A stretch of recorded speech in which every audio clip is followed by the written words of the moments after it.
Hello everybody, today's video is how anxiety and trauma stop you from being confident and flirtatious. So the first thing to understand is why anxiety and trauma are stopping you from being this.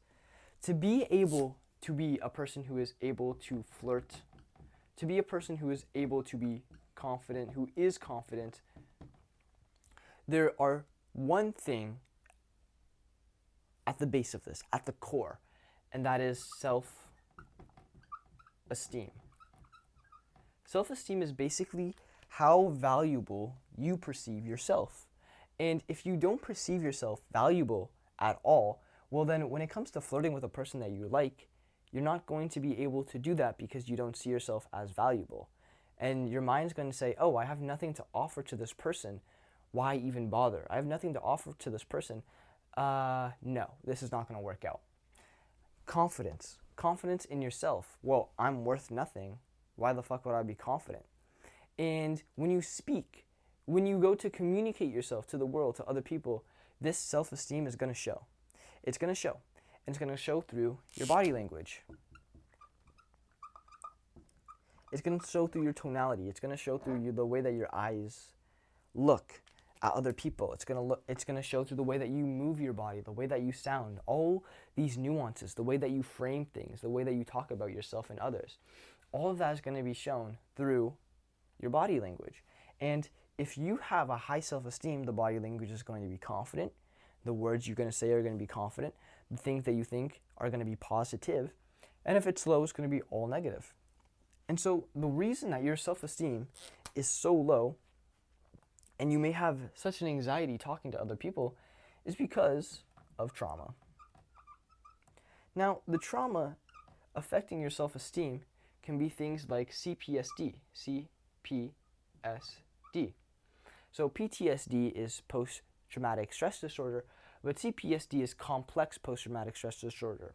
And so something like PTSD may happen when you're getting mugged, may happen when you're in war, and you see something, a series of events or a thing that happens to you that is very cataclysmic and affects your mind and makes it think weird and it shakes you up. And that one event really traumatizes you. However, in complex post-traumatic stress disorder, the thing is, it's not that it's one event, it's a series of micro events that over time stack up, become very nuanced, and leave you having very negative thoughts about yourself and the world and of other people. And so one of the symptoms that c-pstd may have is an anxiety talking to other people. Because if all your life you've been told that you are a loser, that you're shy, that you're introverted, you're insecure, you're not good enough, you don't have much to offer, and these positive qualities about yourself haven't been groomed or bred up for you to have this self-love, then you're not going to be able to show love.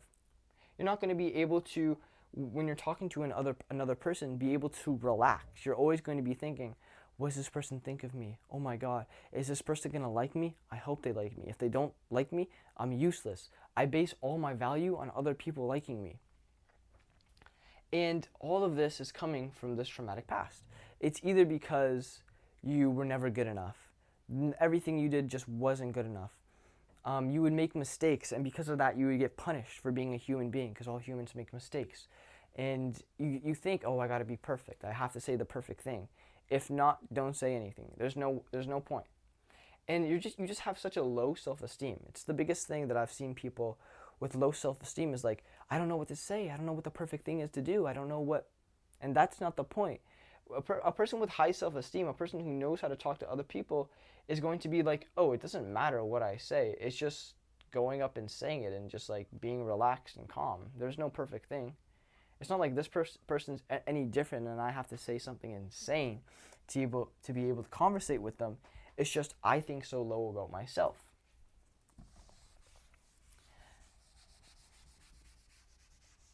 And so to be able to be confident and be able to flirt, we need to be able to express ourselves. To be able to express ourselves is to be able to laugh, say what we want to say, tell the jokes that we want to tell, and basically do what we want and what we're thinking in a socially calibrated way.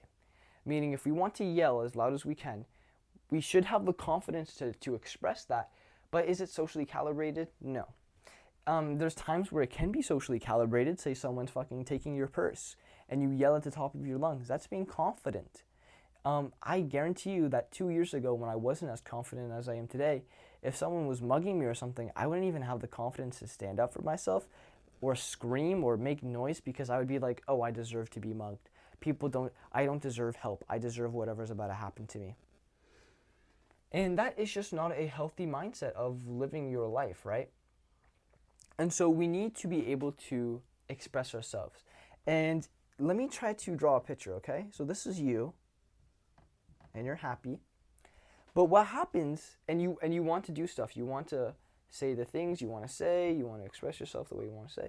But what happens is that the world, as you grow up, does things to you. It puts a bar over your head, puts a big fucking floor over your head, and it says, okay, yes, but you have to make money. Yes, but you have to be good looking. Yes, but are you in shape? Yes, but do you have 4 girlfriends? Yes, but are you this? Yes, but you know you're a loser, right? You don't have any friends. You know you have a big nose. You know you're too short. You know no one likes you. You know you have this. And then what happens is that you go to express yourself. But you get blocked because there's so much fucking trauma. There is so much anxiety stopping you from being able to do that, and an unhealthy amount. Every person's gonna have trauma. Even the I don't know about that. I would say most people have a little bit of trauma about something in their life, maybe. And even if you have the best life in the world, like I have never met a person like that, so I would not know. I would assume everyone has a little bit of trauma. I would assume everyone has a little bit of anxiety. Things that in their past have troubled them, have made them look about life differently. And maybe you've had a perfect life. I don't know. But this is what I would assume, right? And this is definitely true for the people I'm helping. So it's that you want to express yourself, but now you have all this fucking shit that doesn't allow you to express yourself to the other person, right? And now look at this. And now even if you do express yourself, it's going through all this garbage, all this negativity, and then it's coming out. And then it's coming out. And now how you think it's going to look when it's out, right? And so the process I want to do is start eliminating these. And the way that we eliminate them is not by just fucking completely ignoring them, but it's by looking at them each individually and saying, yes, accepting why it is. Why do I feel this way? Going deeper. What makes me feel this way? Why do I have these thoughts? And then exploring your feelings. How do I feel when I think about this? How does it make me feel when I'm exploring this type of thought? What are the emotions inside of me arise? Why do they arise? Where's this coming from? And it's about going deeper, explaining why, having a question as why this may happen. And so an example for me was, I was one day backing out of my driveway in my car, and I got a call from my girlfriend, and I got mad for some reason. And I love this person so much. However, when I got the call, I got angry. And I was like, why did I just get angry there? I'm not doing anything. I'm not in a rush. I'm already kind of like in a good mood. Why did this get me angry? And I thought to myself, and I was like, oh, you know why? It's because I've seen this so many times. I've seen my own mother, my own family member, who has gotten a call from someone, from their significant other, and has had always this negative, angry reaction. And so whether I liked it or not, that was ingrained in my head. Imagine, like, since you're a kid and you see most of the time that when your mother's significant other calls them, and you look at your parent get a call from, the other parent, and they're like, oh my God, sorry, I have to, and they show all this negativity, then they answer it. It just hit me like that. I was like, why the fuck did I feel so negative? And then it hit me like that.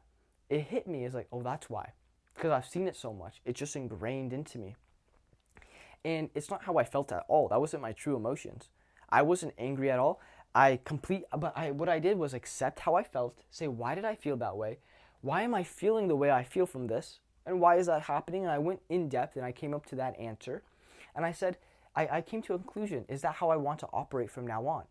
That when I get calls from my significant other, do I want to be controlled by my emotions, to get angry all of a sudden, to have this knee-jerk reaction, to have this negative reaction? No. And so what I did was accept the thing I had, but then I carried on like it wasn't me. I carried on how I wanted to carry on. I accepted the call by her, and we had a lovely conversation. And I was super positive. She was super positive. I didn't let my mood that was infected from years of upbringing go into that. And so what I had done is that. Now, have I completely erased it? No. But what I did was make it like this. I made it less transparent. I made it more transparent. I made it easier to get through. And now when I go to express myself, zink, I go through that way quicker. It's way less negative. It's not much as there. Now, is there still parts in me that are going to get that negative innate reaction when that happens? Yes, but the more you work on it, the less it's going to come, and the more the reaction that you want to have is going to be there. And so I think to myself, when I get a call from my girlfriend, my love, I say, oh my God. I don't have these negative thoughts. I rewire them and I say positive, positive, and then I answer them. And then next time she calls, I have a positive initially. Knee-jerk reaction is now positive, and I changed all this fucking stupid shit above me. And there's so much of that. There's so much of that you keep finding more. There's things that you create. There's things that you get rid of. And it's just this ever process journey of getting rid of this stuff, clearing it up, suppressing it. Not suppressing it, but depressing it, I guess, like lowering its fucking value onto you, so you can be able to express yourself more clearly. Now, the way I just described to you, by acknowledging the feelings that you had, acknowledging the thoughts that you had, why you're getting them, and then thinking to yourself, is this how I want to operate? Is this how I want to feel? And how I want my actions to be motivated by? Or do I find something wrong with this? In my personal opinion about that example, I found something wrong about being knee-jerk reaction angry and mad for my girlfriend calling me. I didn't want to be like that. And so what I did was acknowledge that thought, change my feelings and insight to positive, and then went about my day. You need to be able to do that for anything that you find. And so if the situation, the subject of weight comes up, if the subject of height comes up, and you get this tensity because you're like, oh my God, are they going to talk about my height? Are they going to talk about my weight? Are they going to talk about my skin color? Are they going to talk about something that I'm nervous or anxious about? Then you start getting this feeling. And what you need to do is be able to express yourself, because now you're getting hard to express yourself. It's getting hard to express yourself because you're having all those things. Oh my God, I'm too fat. I'm a bad color. People hate me because of this. People hate me because of that. And say no. Feel the feeling, accept it, and be able to express yourself just like you were, just like you would before, completely yourself, calm, relaxed. And then what happens when you're able to do that? You're able to express yourself calm, relaxed in a situation that would have made you very anxious and tense. Well, then your body says, wait a minute, I can be calm, I can be relaxed, I can talk about the stuff that kind of makes me anxious. People don't have the worst reaction to it. Okay, I'm okay with this. And what you've done is you've expanded your ego a little bit. You've expanded your identity just a little bit, just that tiny bit. And then you keep working on it. What happens is that you then make the circle bigger, because you do that on different facets. You make the circle bigger, and you make your identity of who you are more complex. You understand yourself more. You understand what you're capable of. You understand why you're feeling things, where they come from, and the being inside of you gets bigger. The energy, who you are, your confidence gets bigger, because you're more comfortable with who you are. You're more comfortable with what you're feeling, what's going on. And so ways that I would practice this is when I would talk to someone, a stranger, a girl that I liked. What would happen is I would get super anxious and nervous and in my head, not knowing what to say next, being so nervous about messing up that it just held me back so much. And so what I would do is go up to random people and I would practice speaking with a bit louder. Try speaking a bit louder. Try speaking more confident. Having positive mindsets as I'm speaking to the other person. This person loves me. I'm cool. This person's cool. We're awesome. We're just having fun. This is just a vibe conversation. We're just here to, be playful. I'm not going to take anything too serious. I want to make this person laugh. I want to have fun. And I'm thinking all these things while I'm conversating with a person. Now he is or she is reacting positively. And my brain is saying, oh, wait a minute. We can have positive thoughts. We can be in a conversation. They can like it too. Okay, I like this. And then your brain starts rewiring itself. And that is how I overcame a lot of my anxiety talking to people.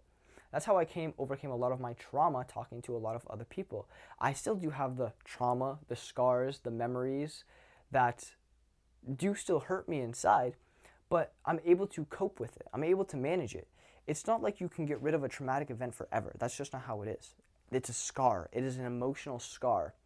It is something that is going to live with you, whether you remember it or not, is going to live with you. There are things from my childhood in which I don't remember fully. However, the impactfulness of how it felt at the time, the emotional cut that it left onto me, still is there. It may have healed a little bit, but you can still see it. That's the point of a scar. You can never get rid of your trauma. It is an emotional scar upon your body. But what you can do is live with it. And you can learn to love yourself even with that, okay? And so with that, boys, I hope you enjoyed today's video. If you want more help with that, any questions, you can join my Discord for free and ask me there or the community. And if you want more help, I just think it's snowing outside. It's October. Nope, just leaves. And if you want more help with my one-on-one coaching program where I'll work one-on-one with you to be able to come over these anxieties, these traumas, so you can be a person who is able to flirt, be confident, be attractive, then you can book a call for my one-on-one coaching and I'll see if you qualify on that. And with that, boys, I hope you enjoy so much. Good night. Not good night. I guess have a good day. But I love you. Peace out.